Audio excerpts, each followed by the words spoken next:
Here are today's top stories. Millions flocked to voting precincts to vote in the 2018 Barangay and Sangguniang Kabataan elections. The Philippines and Kuwait normalized ties with the signing of an agreement to protect Filipino workers. A former lawmaker is shot to death in an ambush in La Union. And Malacanang mourns the passing of former Senator Edgardo Angara.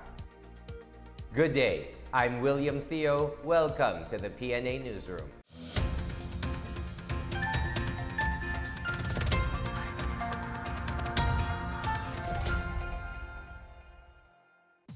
Voting precincts opened early today as millions cast their votes for the 2018 Barangay and Sangguniang Kabataan elections. About 50 million voters flocked to precincts all over the country to cast their votes. The poll precincts opened at 7 in the morning and closed at 3 p.m. COMELEC spokesperson James Jimenez is confident today's elections would end peacefully. He cited a smooth opening of precincts, adding that no postponements were expected.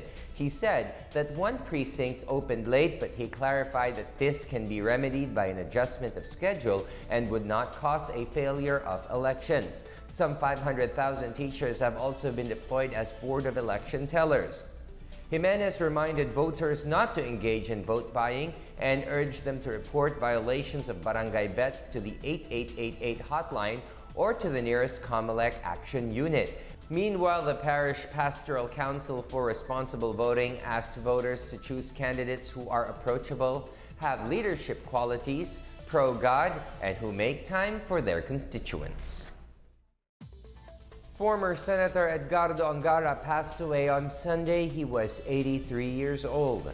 Senator Sonny Angara confirmed via Twitter that his father died from an apparent heart attack. The former senator's remains lie in a state chapel, 69 Heritage Park, Taguig City. Special Assistant to the President, Christopher Lawrence Bongo, extended his condolences to the Angara family on behalf of President Rodrigo Duterte.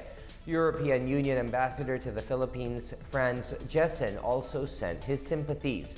Angara served as senator from 1987 to 1995 and from 2001 to 2013. He was appointed by President Duterte as Special Envoy to the European Union in May 2017. He ran for Vice President in 1998 but lost to then-Senator Gloria Macapagal Arroyo. Angara was part of former President Joseph Estrada's cabinet as Agriculture Secretary from 1999 to 2001 and Executive Secretary in 2001. The Philippines and Kuwait have signed an agreement to protect Filipino workers, signaling the improvement of ties between the two countries. More on this from Rom Dulfo. Diplomatic ties between the Philippines and Kuwait have gone back to normal following the signing of an agreement on the protection of Filipino workers in the Gulf state. Presidential spokesperson Harry Roque arrived in Manila along with other Philippine officials and 89 undocumented Filipino workers on Saturday. These 89 undocumented workers are only the first batch out of around 600 set to return to the Philippines through the expense of the Kuwaiti government. Roque says the signing of the Memorandum of Agreement shows that the Philippines and Kuwait have both agreed to move on with their relationship. He assured Filipinos that Kuwait is a progressive, modern country and noted that the abuse of a number of Filipino domestic workers there should not paint a dangerous picture of the Arab country. He urged Filipinos to be more open-minded to the fact that not all Kuwaitis are abusive. Labor Secretary Silvestre Bello III described the agreement as a document that will ensure optimum and maximum protection for Filipino workers in Kuwait. The document will be in force for 4 years and expected to be renewed automatically. It also requires the creation of a joint committee composed of officials from both governments to meet regularly to address Filipino workers' problems. Moreover, the Kuwaiti government will be required to ensure that workers are provided with decent meals, housing, clothing, communication lines, 8 to 12 hours of sleep, and 8-hour work schedule, among others. The Kuwaiti government will also pursue legal action against employers who have records of contract violations or abuse of workers. For the PNA Newsroom, I'm Rom Dulfo. About 33 people have been reported killed in 36 violent incidents before the barangay and SK elections. PNP Chief Oscar Albayalde says 7 of the incidents were confirmed to be election-related. 19 others were wounded while 22 were involved but not harmed. Police have identified 75 suspects, 6 of them were arrested. Albayalde adds, this year's data is lower from the previous election in 2013, where 109 were victims in 57 violent incidents. The Interagency Council for Traffic has warned vehicles who plan to go colorum and out of line against transporting flying voters during the barangay and SK elections. IAC Chief Tim Orbos said out-of-line and colorum vehicles should not be used for hakot voters to ensure honest, orderly, and peaceful elections. He said drivers and operators might face jail time according to the Omnibus Election Code and other harsher penalties. The heightened alert status is in line with the Transport Chief Arthur Tugada's directive to ensure safe and comfortable travel to passengers that will troop to the provinces for the elections. The IAC encouraged the public to report suspected vehicles transporting flying voters on its Facebook page or DOTR's Action Center hotline 7890. Still to come, the Department of Finance hails anew the train law for boosting economic growth in the first quarter of 2018. A former lawmaker is shot to death in an ambush in La Union. These and more when the PNA Newsroom continues.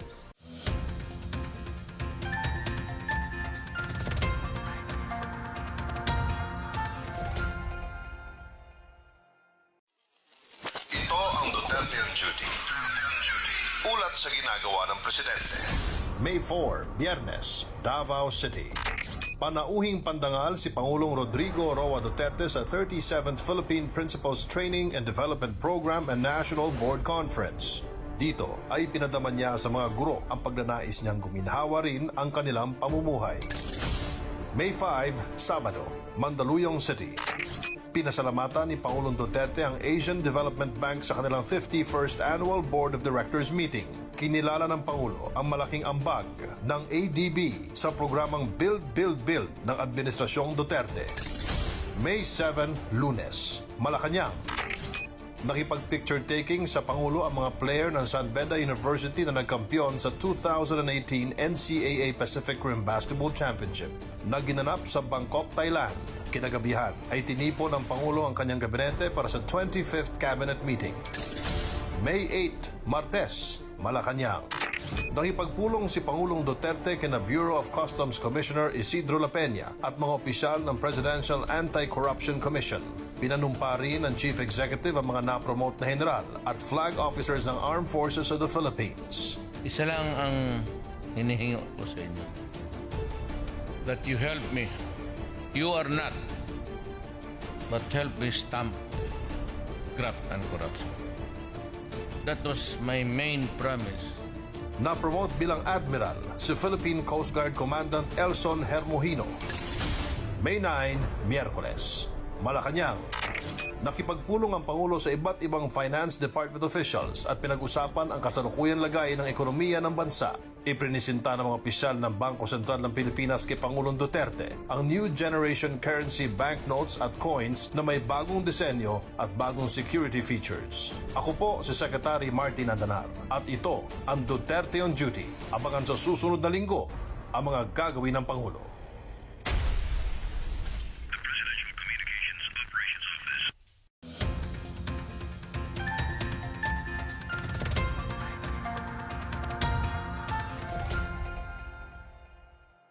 The Department of Finance welcomes improvements in the country's economy, highlighting that the administration's tax reform law contributed in economic growth.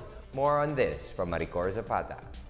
The Department of Finance said the first package of the tax reform for acceleration and inclusion, or TRAIN law, is already giving the government much leeway to fund programs that support economic growth.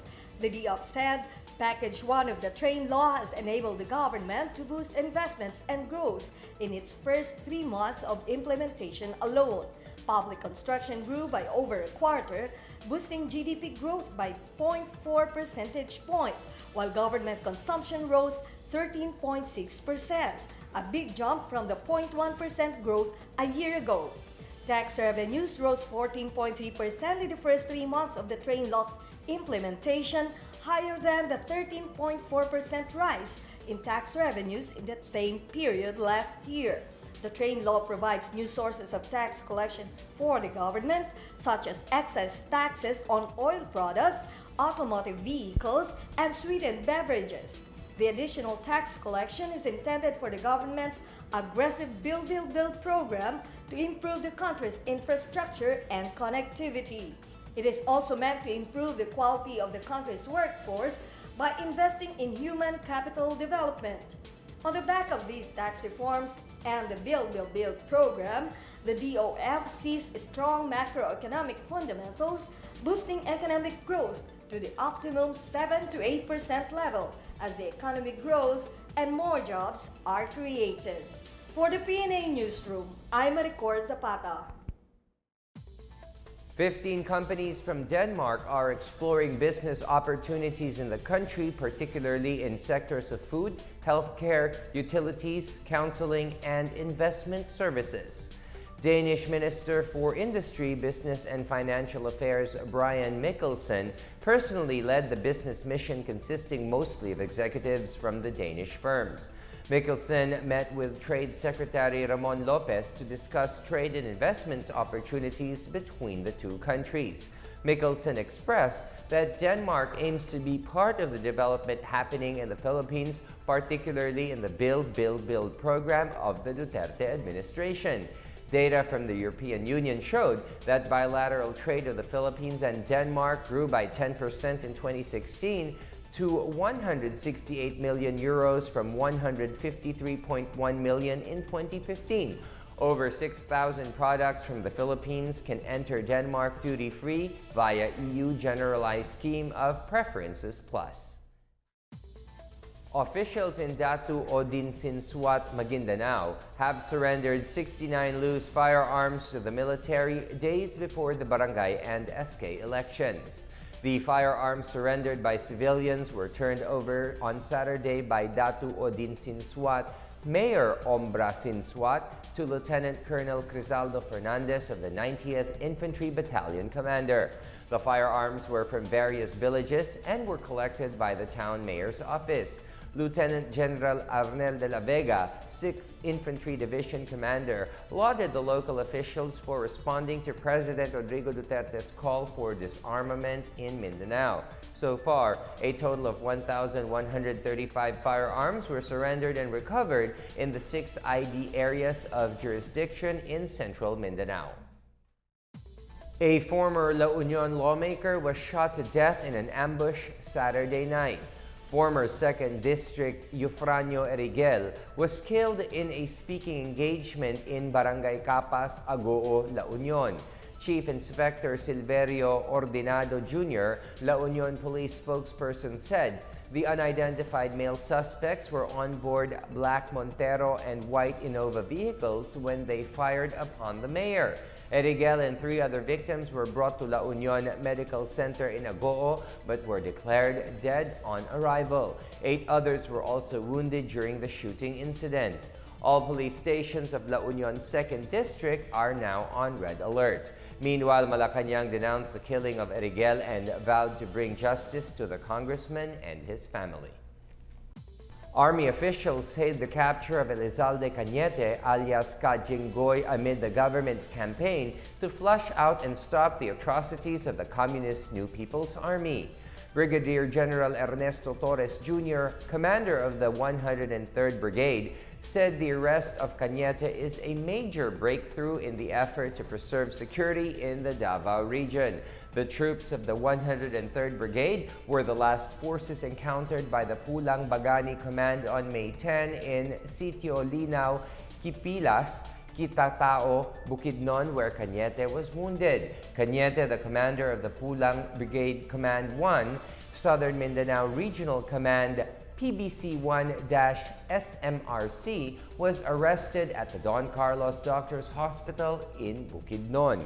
Cañete was being sought for his alleged involvement in last year's attacks in his city. Cañete had previously been arrested but had jumped bail in 2013.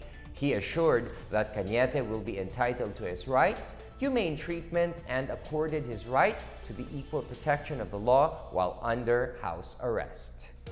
Up next, models of miniature mosques around the world are featured in an exhibit by the ARMM. These and more when the PNA Newsroom returns.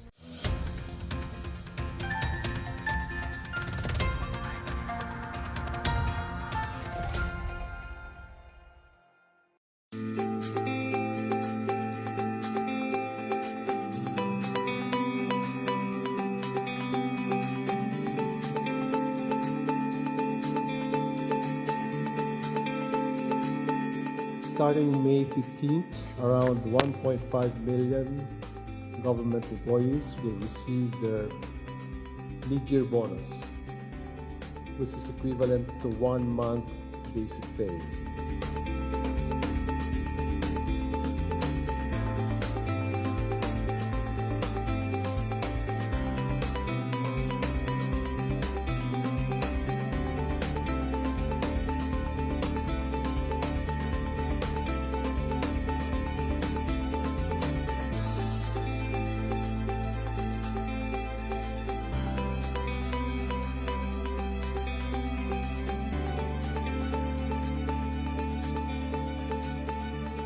Ang total niyan is around 36 billion, of which 29.6 yung sa civilian employees. Okay, in addition to some requirements like I think 4-month continuous service, if you are a regular, temporary, contractual, or casual, as long as it's attested by the Civil Service Commission, you're entitled.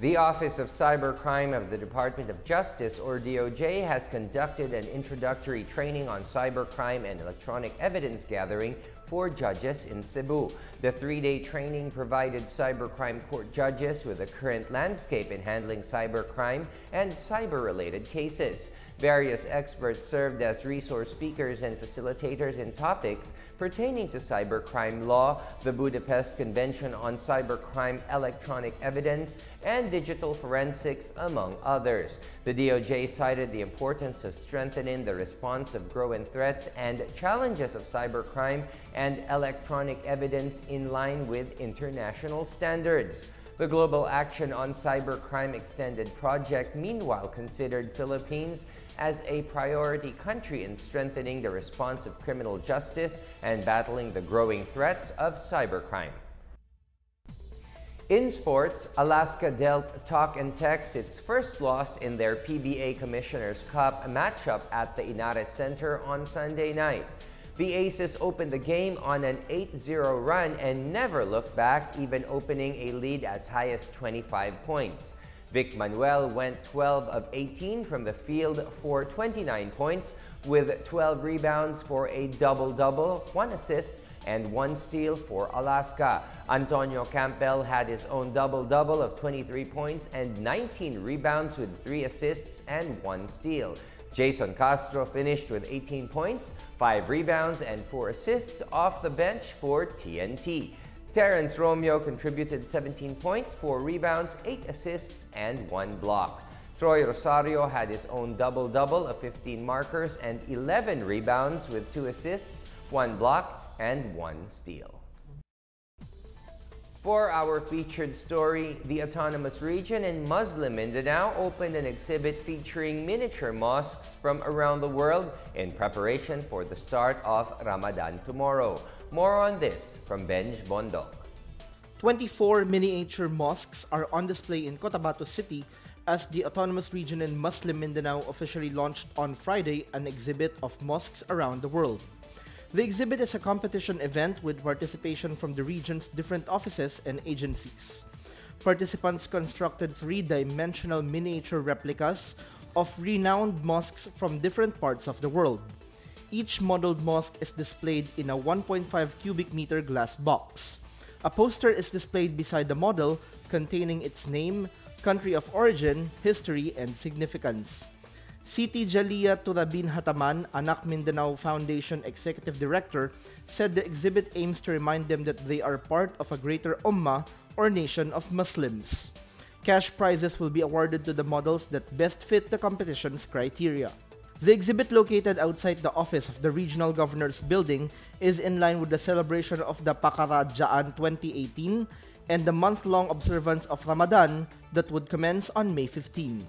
On the same day, the ARMM Ramadan Trade Fair 2018, consisting of 75 booths, was also officially open to the public. Winners of the exhibit will be announced during the culmination program of the trade fair. For the PNA Newsroom, I'm Benj Bondo. Let's now check out the weather forecast for Metro Manila and the rest of the country.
Here's another look at today's top stories.